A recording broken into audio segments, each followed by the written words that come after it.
This is Joss Garcia. Minasan, genki desu ka? Watashi wa Joss Garcia desu. Ayan, pumunta tayo dito ngayon sa Biwako Valley. Isa ito sa gustong puntahan ng marami dahil pag ikaw ay nakarating na sa pinakamataas na parte ng bundok na ito, ay nako, napakaganda raw ng view. At syempre, excited na ako dahil first time kong pumunta dito. Kaya, guys, tara na, samahan niyo ko. Minasan, ikimasyo! At alam niyo po ba, na balita ko ay maraming masarap na foods dito sa loob. Maraming restaurants na pwede mong kainan at pwede kang tumambay. Iyon. Ay, nako, talaga naman, hindi na ako makapaghintay. Gusto ko nang kumain dahil gutom na po ako. Hindi pa ako nag-breakfast and lunch. So, eksakto to, tamang-tama. Eto, tinan natin, mukhang masarap nga. Tara na, pasok tayo dito, samahan niyo ko. Minasan, ikimasyo! Ayan, nandito na tayo sa loob ng restaurant. Pero, syempre, bago tayo kumain, tingnan muna natin yung ambience ng restaurant na ito. Yan, malaki siya. Sobrang daming tao. Nako, syempre, mas excited ako makita kung ano yung foods nila. Gusto ko na makita talaga yung menu lists nila. Sige, teka, upo na muna tayo ha. Sandali lang. Ayan medyo pakit muna tayo ha. Sandali lang. Tingnan natin kung ano yung masarap kainin dito sa loob ng restaurant na ito. Ayan, at naka-order na nga ako. Ang in-order ko ay Wagyu. Wagyu, tapos may pasta. And sobrang parang ang sarap-sarap niya. Tino, may chicken, may salmon. And basta bahala na yung aking tiyan kung paano niya tutunawin lahat to. So guys, tignan natin yung Wagyu. Titikman na natin. Ayan yummy. Sobrang lambot ng Wagyu. Ang sarap.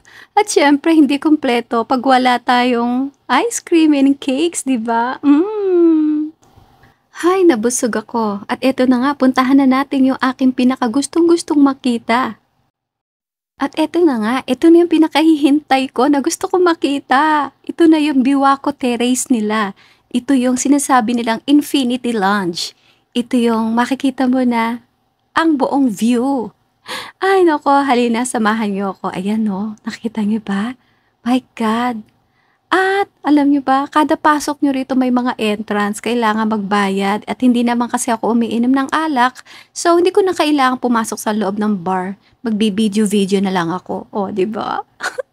Pero enjoy ako sa ambience at sa paligid ko kasi ayan marami pa ring tinda, may mga sweets, may alak, may wine, ayun. Pwedeng yung gawin ang lahat. Kung gusto nyo mag-relax, nandito na siya lahat. And ito pinakamaganda rito. Itong pool nila rito. Yan, puro tubig yan actually. Tapos makikita nyo yung lake. Ayan, alam nyo ba na ang Biwako Lake ang pinakamalaking lake sa buong Japan? Tingnan nyo naman ang blue sky na yan. At ang lake na mga sul-ngasol din ang kulay niya, diba? Nakaka-relax, ang sarap ng hangin. Ay nako, sabi nila dating spot daw to. Pero sa akin, kahit nag-iisa ka, pwedeng-pwede rito. Kaya kayo, kung gusto niyo pumunta sa Japan, pumunta rin kayo rito sa Biwako Valley na to. Sobrang ganda ng place. Sigurado ako, naku, ma-appreciate niyo yung lugar na to, guys. Ayan, medyo kailangan ko na magpahinga. Ayan, bababa na po ako. Aabutin din ng mga 5 minutes. Mula sa bundok, papunta dun sa baba. So, ayan, at nakasakay na lahat ng mga tao. Bababa na po kami at ako'y uuwi na rin po. Thank you so much! Alam niyo po ba na ito ang pinakamabilis na ropeway sa Japan?